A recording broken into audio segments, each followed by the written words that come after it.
everybody, welcome to Garden Time with Belle. I'm not in my garden, I'm in my car, and that's because today's video is going to be a little bit different. I am going to take you along with me to visit one of my friends. His name is Don. He has an amazing garden. He really is passionate about the thing that lots of us are passionate about. So I'm super excited to see his space and see what's growing in his mid-Missouri garden here in, oh gosh, what are we? The third week of June, I suppose. So anyhow, that is what today is all about. I don't know about you, but it is such a delight to get to meet other gardeners who you can talk to in great detail. They don't roll their eyes and they don't yawn when you go on and on and on about what things you're growing in the garden and all the details that go along with our passion. So that is what today is all about. I'm super excited to take you along with me and see what is growing in Don's garden. So everybody, I am delighted to introduce you to Don. I was telling you about that in the car before I left my house, to come to his beautiful garden and to learn from him and to introduce you all to him. And so what I thought we would do, Don, is just share with my viewers a little bit about, what got you interested in gardening? Where did that all come from? Sure. Well, I grew up in St. Louis, University City, and just a regular neighborhood on small lots. My father was always gardening. He was always growing flowers and vegetables, tomatoes, peppers, back then in the 50s and 60s, just the typical thing. So that kind of got my interest going. In the 1970s, I lived on 130 acres that I bought with a friend. And so I did a little bit there, but as everybody knows, when you're working full time, it's not as easy to put the time into gardening as you would like to. Plus, I had other interests. So it really wasn't until we built this home in 2000 that we actually put the street in. We uh, sold off lots, and I kept a lot that was going to have the best view and a best spot for a garden. So Oh, we back up to the very Hinkson Creek. strategic. Yeah. Back up to the Hinkson, and I've got this area that, as you can see, was perfect for a garden. It's southeast exposure, so it's really pretty ideal. So in 2000 is when I really started getting interested in making the time. It's not work; it's a passion that you just enjoy doing it. And as time went on, I learned more, I did better, but that's kind of where it started, along with going to the farmers market and being inspired by all the wonderful farmers and growers that are at the market. Speaking of the farmers market, I'm involved with. We have a wonderful farmers market. In fact, I think it won an award, didn't it? A couple times. The best farmers market of small cities in the country, and it is just continuing to get better and better.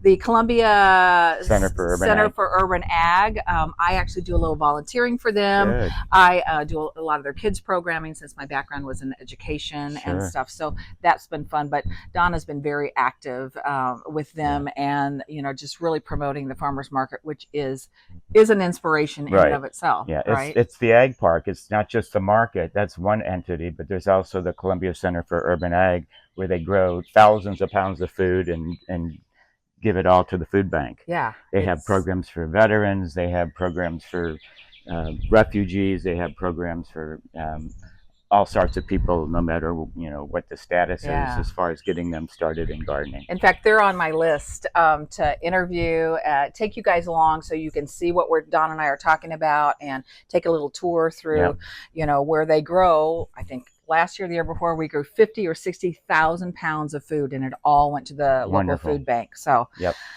So you know a lot about gardening. You've been gardening a long time. You've gained a lot of knowledge. Share with my viewers, where you get your information from. Like, who are your tried and true resources? Because, gardening is a lot of trial and error, but it also helps to learn as we go. And I think you are like me. You love to learn.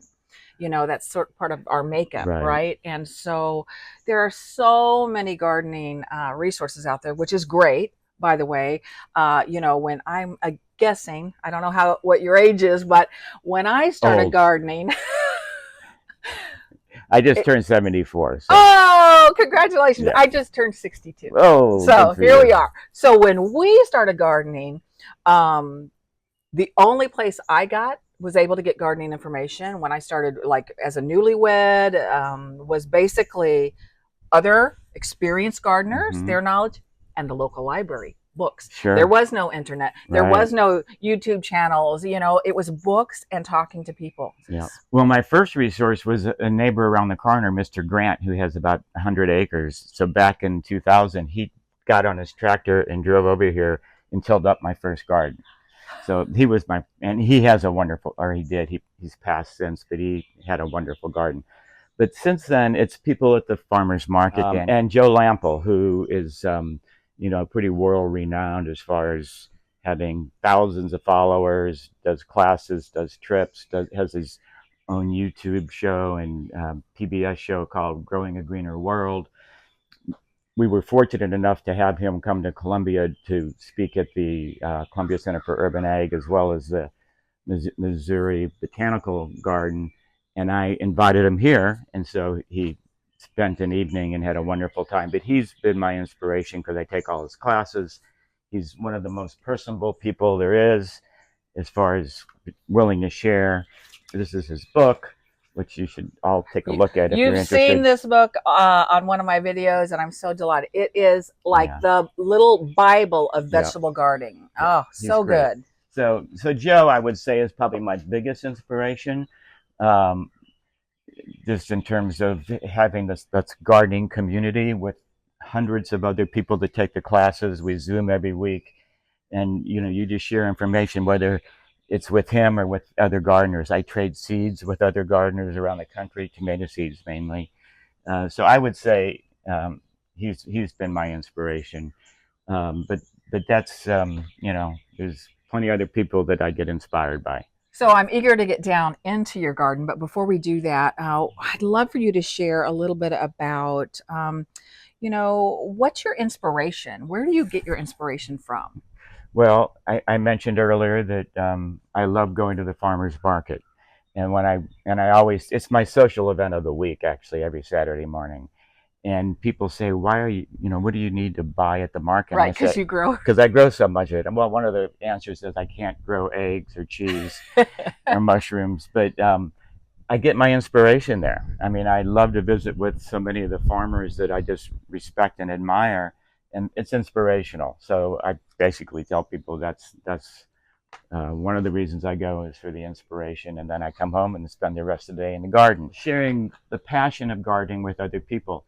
I do a lot of posting on Facebook of just pictures of the vegetables in the garden and some of the wildlife, and I only show the successes. I don't show the failures, which I've learned from Joe. You can show the failures That's because right. that's all part of it, and that's one thing I learned from him is that everybody's going to have failures, and that's just part of the process. Weigh about 300 seedlings, tomato seedlings every spring Yes, you do. that I That's start so downstairs, and wonderful. it's I have a whole list of people, and that's a good feeling. Knowing that they're going to take these little seedlings and have their own gardens with some of my seedlings in them. Just being able to grow your own food and prepare it and know you're eating something that is going to be healthy, um, not processed like so much of what we get in the grocery stores. So my wife and I just love eating out of the garden, and we very seldom go out to eat because it's like we don't need to. You can't get anything as Nothing. delicious Right. as So, fresh. so I would say those are the things that inspire me the most. Oh, wonderful. Well, you're going to inspire a lot of people when they get to see your garden. Hopefully. So all of us have a wonderful little tools. I mean, gosh, that's half the fun of gardening, trying new things and new products and stuff. So I want Don to share with us some of the things that he has found recently that he enjoys in his garden. So Great. yeah, so what do you got for us? So most of these I've got from Joe's classes, not all, but he turned us on to these devices that allow you to start seeds indoors and then transplant. The common knowledge has been that you cannot start carrots indoors; that they have to be direct seeded. Well, this device allows you to start them indoors, and most of my carrots were started in these. So you basically fill this with the potting soil, plant your seed, and once the plant's about ready to where you think it should be transplanted, you basically open it up Come in here. and pull out Nice. the plant with all the soil around it and dig a big hole and plant it, and they do great. So that's kind of a cool device.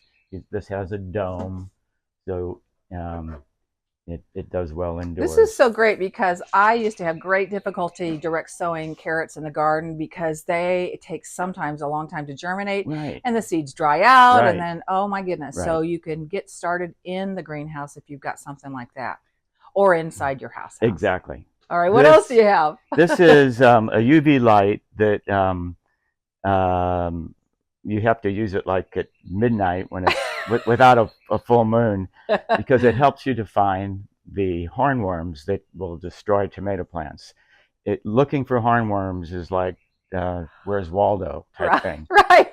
But you flash this on your plant and they just light up. That's So fantastic. actually, I posted some before and after pictures on my Facebook a number of years ago. So this works really well. So you're out here at night while your wife is lounging Yeah, inside and you're there you hunting go. hornworms. I love This is called a veggie bee.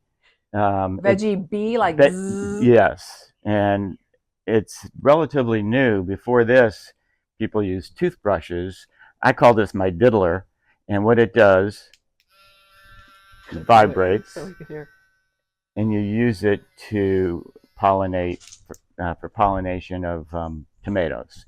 So tomato plants, they're you don't need two tomato plants. They pretty much self-pollinate, but the pollen has to be released from the flower, and that's typically done by bees and wind. But you'll often notice that your flowers dry and die and dry and just fall off the plant, and so you're not going to get a tomato. If you use this and you see the pollen shoot out, you know you're going to get a tomato. So this Nice. Okay, I'm putting that on my Amazon yeah, purchase order later. it's great. This is one of the fertilizers I use. It's Neptune's Harvest. It's a real good one. Now, what do you use that on? Just tomatoes or on No, everything? peppers and Mostly fruiting right, things? cucumbers, tomatoes, peppers, eggplant. And how Yeah. often do you like to fertilize? Well, it says every 1 to 2 weeks, so I'll go every 10 days or so. And that's a it's 242 yep, NPK? 242. Okay. Now I've got a 5-gallon bucket, and it's 1 ounce per gallon. Okay. So it's Great. concentrated and Yeah. it goes a long way. Okay. Excellent. So 3 or 4 years old. Before these, I Oh. just had raised beds that weren't framed in, which are fine, but they tend to wash out. They're harder to weed. So these are 4 by 10, 2 4 by 10s, 2 4 by 10s. Great. So, And I have a lot of my beds are 4 foot wide. You don't want to go any wider because when you're trying to work it, right, you can exactly. reach in from either side and get to Right. the middle. If they're Right. wider than that, it's just cumbersome, Yep. right? So, oh, great. So I know I have a tendency to plant things too close to each other. So, But you can do that in raised beds easier than in the yeah. ground, right? So this is a newer lettuce that, again, Joe turned me on to. It's called Salanova. It's wonderful. You can only get it from Johnny's seed. Okay. And you just snip it off. Interestingly enough, it took me a number of years to realize that you don't have to just pull the whole head. You Right. can snip it, it'll grow back. So I've learned that. And does it still do good with this kind of heat? Yes. Okay. Yeah.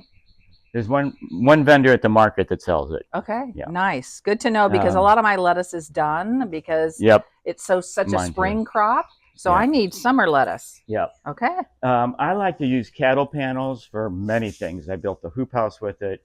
I like to tie my tomatoes and peppers to the cattle panels. So that's worked out well. This is a newer vegetable that I got from Johnny's. Chimchisai. Baker Creek, you mean? Yeah, I'm sorry, from That's all Baker right. Creek. And So it's a green. yeah, Okay. and it's a really healthy one. It's kind of a cross between spinach and bok choy. So I'm saving the seeds from it, so I'll have it. I'm a seed saver.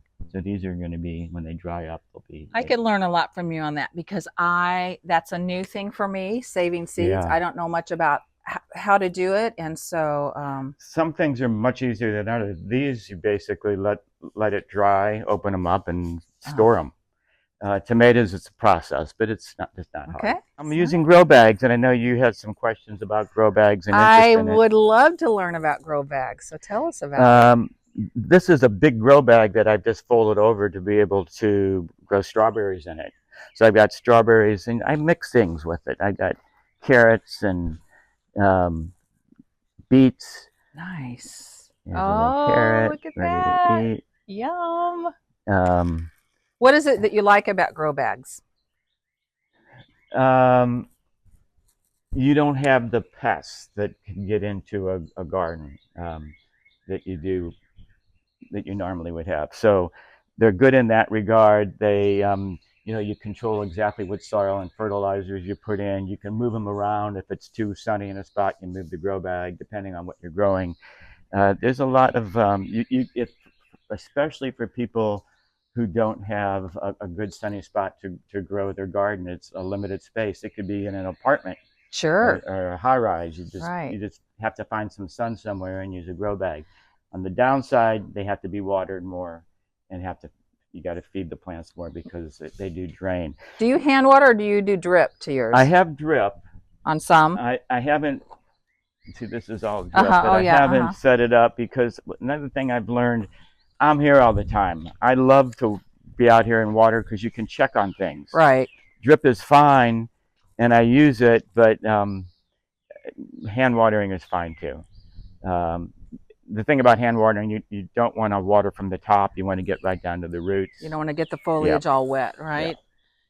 Oh, wonderful. And isn't one of the benefits I've read about the bags, I don't know, porous isn't the right word, but they're kind of like a clay pot. So good oxygen transfer. That's actually better than a clay pot. I mean, water Yes. comes right off this. This is felt.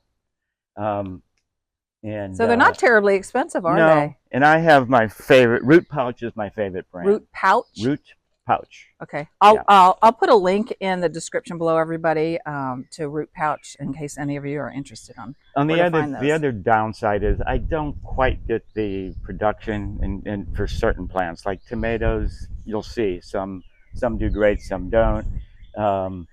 Peppers do well, but like the beets aren't doing that great in here. They look okay, but they're not developing like you'll see in the other part of the garden. Mm-hmm.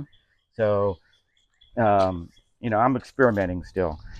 That's what gardening's all about. Exactly. Every year, even if you've gardened for 50 years, every year is a new year of experimenting. Yeah, and I use 5 gallon, 7 gallon, 10 gallon, 15 gallon. Okay. You can grow tomatoes in a 5 gallon container, and that's what I did when I was a newlywed. We had a little tiny apartment and a little tiny concrete pad, and my husband's like, "Honey, we don't have to have the ground. Let's grow tomatoes and peppers in a bucket." And that's what we did. And the other thing that I really like growing in containers are sweet potatoes. Oh, yes. Do you? And this is one of my favorite green beans. It's Asian long bean. So these will get up to 2 feet long. So, I've seen those on Baker Creek's website. Yeah, one bean will feed you. What? Yeah. Is that really true? Well, it depends. No, I mean, but it really is true. They get 2 feet long. Yeah. Okay. 1.5 to 2 feet. All right. So I have a cattle panel arch in my garden that they've seen, and I grow on one side cucumbers, on the other side green beans. I'm growing Seychelles this year. I like the mostly stringless French style, but I saw those long beans and I thought, is that really? I'll give you some seeds. Here's my cucumbers, and I'm struggling with them. That's why I started planting more. They're doing okay, but they should be doing better. Some of them just die out. What variety do you like to grow? I've got about 5 different. I do pickling cucumbers, Suyu long, a different variety. Here's one decent one. Oh, very nice. I mean, more vertical gardening. I'm just, why not? I mean, space is limited, so. Well, and this allows you to utilize just the edges of the bed, but take Right. advantage of what's in between the beds by Yeah. using the arches. Yeah. This is more of the Salanova, kale, which we love. I make smoothies with the kale. And this is that Oh, chimchisai yeah. Where is it? right here. Right there. Oh, okay. Yeah. And it tastes, it's a mix between Like a spinach and a bok bok choy? choy. Oh, nice. It's good. Oh, there we've got some pollinators in here. Very good. More More tomatoes. tomatoes. How many varieties of tomatoes would you? Probably 25. Wow. Yeah. Okay. This is a Jamaican green that we brought back. From Jamaica? Yeah. Can you do that legally, Don? In packages. I did the same thing in Italy. I can delete that if we need to. No. Yeah, it's all right. We did it. I brought eggplant back from Italy. Yeah, that's cement.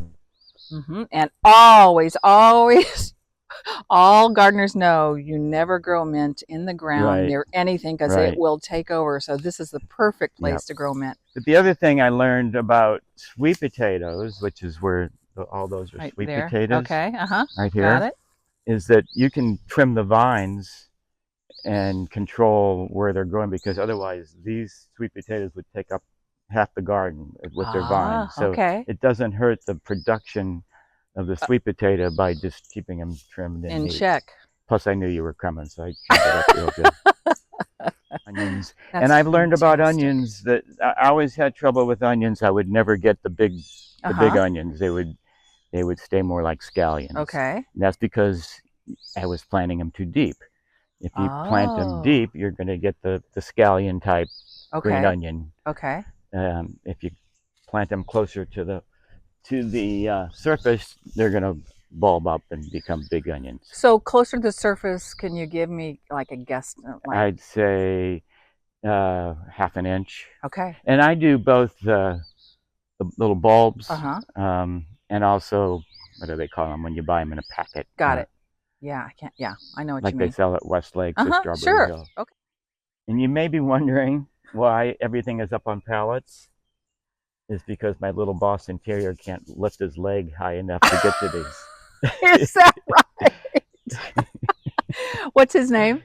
Buddy. So you buddy-proofed all your beautiful vegetables and herbs. These are all eggplants that I just uncovered. I had this netting over them. Okay. Because flea beetles, just will destroy. I don't know if you've ever grown eggplant, but flea beetles will just eat the leaves till there's nothing left. Once they get to a certain stage, they can fend for themselves. Okay. So these have reached that stage, and they do great in grow bags. As you can see, they're doing well. Now, did you start those plants in trays, or did you direct sow seeds into those bags? I started them indoors in trays. And then transferred them out. Okay. Pretty much everything I do, except even lettuce, and more I'm doing things indoors. Beets, I start indoors. I'm sort of the same mind, because you can control the conditions. When you try to direct sow everything, you're at Mother Nature's beck and call. It's a lot harder. Right, and where you plant them, you can space them in the exact right spot. Yeah, well, I'll show you with my beets. Okay.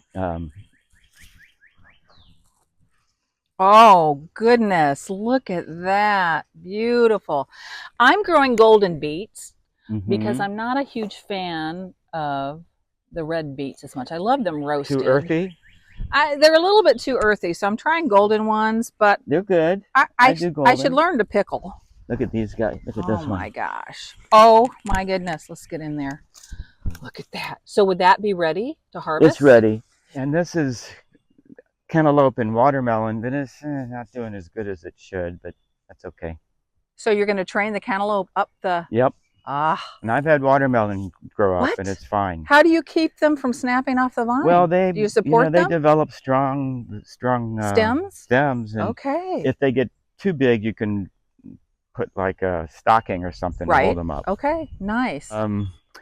Oh, this is one of our favorites. You probably recognize this.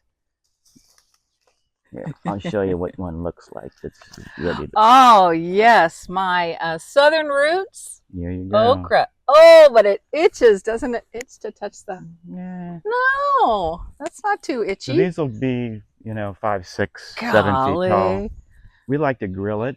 Oh. Delish. Hmm. My neighbors make salads with it just raw, just chop Uh-huh. it up. Uh-huh. So Fantastic. have you gotten any tomatoes yet?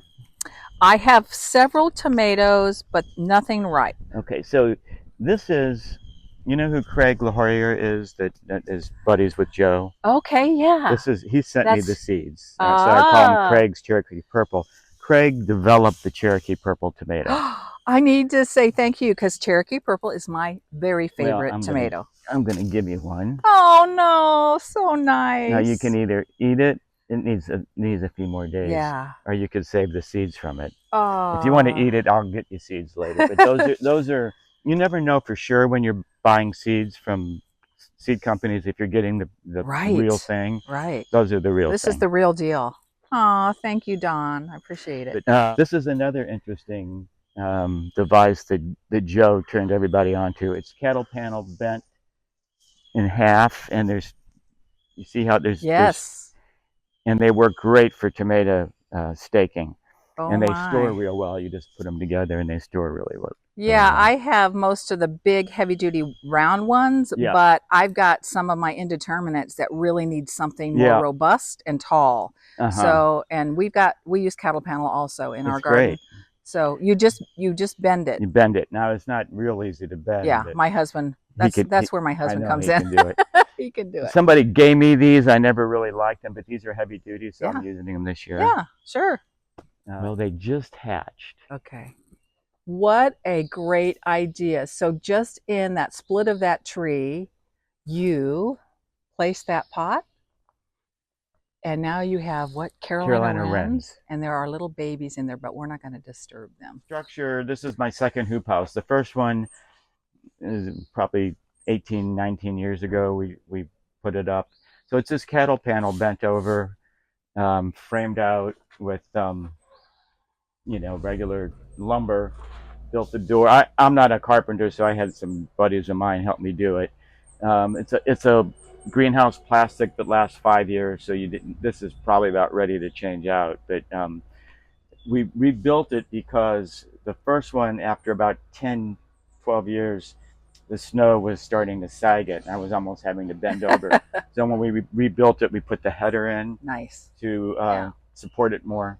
Tell me about how how you're supporting your tomatoes in here. This is fascinating. Yeah, I use these little clips around the tomatoes. Let's see if you can see one like this right here. Okay. All right. Great.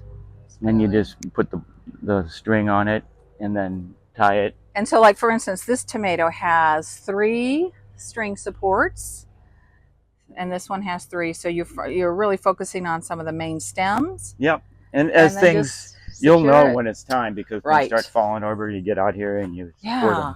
Great idea. Something Oh, happened I here. love that. See, this one fell off, so this is Yeah. going So to you're have gonna to have to reattach yeah. that one. Okay. Oh, that's such a great idea. I like that. That way you don't have the bulk of any cages in here getting in Right. your way. And you'll notice, everybody, he does what most of us as tomatoes growers do, and that is you strip those side stems and leaves off the bottom. Yep. They don't need that foliage, and it keeps that foliage from getting leaf spot and anything that's in the soil splashing up against against the plant. I also utilize my racks that I do seed starting. Mm-hmm. I took down most of them, but I left a few up that Yeah. they're nice as far as bringing out Yeah. the young plants when you're And doing the hardening look at the off. bumble on your dill. Oh, Yeah. very nice. Oh, the other thing, I've had a problem in the hoop house with aphids. Okay. Big problem. And Okay. I've got it under control, but one of the things that I did this year for the first time is integrate a lot of herbs that aphids don't like. So it kind of repels them to some extent. So it's worked. What are So some of those herbs that you think work well? Cilantro, fennel, dill, what do you call it? Basil. Basil. Uh-huh. Yeah. Yeah. So any of those really pungent, flavorful herbs? Great. Yeah. This is elephant garlic. It's Woo! gigantic. We'll take a whole garlic head, cut the top off, put little olive oil, salt and pepper, aluminum foil on the grill, and just delicious. Roast it and eat the whole thing. Yeah. It's wonderful. I think I planted 50 plants this year, and people are like, 50. I'm like, I use garlic. Probably, I cook a lot. I use garlic probably 4 nights a week in my food. Yeah, I mean, it's yeah, that's so great. I need it. Great. Well, wasn't that spectacular? Oh my gosh, Really such fun. such a delight to be in the presence of somebody that has so much great experience growing beautiful vegetables. I mean, wow, it was just a Thank you. wow. you Thank you. you need, I know you people have asked you, you need to have your own booth at the farmers market. No, no, no, no. But I know how hard it is. that's right, that's I'd right. rather go visit them and then come back to my little place here. Yeah. Well, one of the things that I thought I would ask Dawn to share before we wrap up is, a lot of you that watch my channel are brand new. They're brand new gardeners. And so, uh, you know, because you have such expertise and so much good experience, what would be just some basic advice that you could share with some of our folks that Sure. are watching that are, sort of brand new at all of this? Sure. Probably the most important thing is to start small, so it's more manageable. If you try to do it all your first season, you can become very frustrated and give up on it. So start, in a way that you can manage it to the fullest extent. And I would say the other thing would be to just grow the things that you really like eating, and that kind of makes sense. Things like corn that takes up a lot of space, and certain other vegetables that you may like them, but they will take up the whole garden. So I would say start small and start with things that you really like, so that you aren't overwhelmed. And the other thing is just have fun with it. Just make it something that you enjoy doing and don't feel like it's a chore, because it is fun, and there's a lot of benefits that come from it. So enjoy it. Yeah, absolutely. And I would say don't be afraid of failures. They're really not failures. I And mean, learning experiences. right, they're opportunities to Yeah. learn. And those have been my biggest learnings is trying something and it didn't work out. And then, calling up a good friend or going on Joe Lample's website and Right. learning a little bit more about how I might try it again, but in a different Exactly. way. Yep. So it's all about learning It and is. experimenting, but it's fun is the operative word here. I mean, that's why we're doing this, Yep. right? Because we love it and it's great for body, mind, soul, spirit, and Absolutely. great to connect you to All other the above. people. Thank you. So, oh, well, thank you so much, John, for letting us come see your glorious garden. Thank you so It was much. such a treat. And I know you all are going to be inspired. And I wish you well. And as always, happy gardening.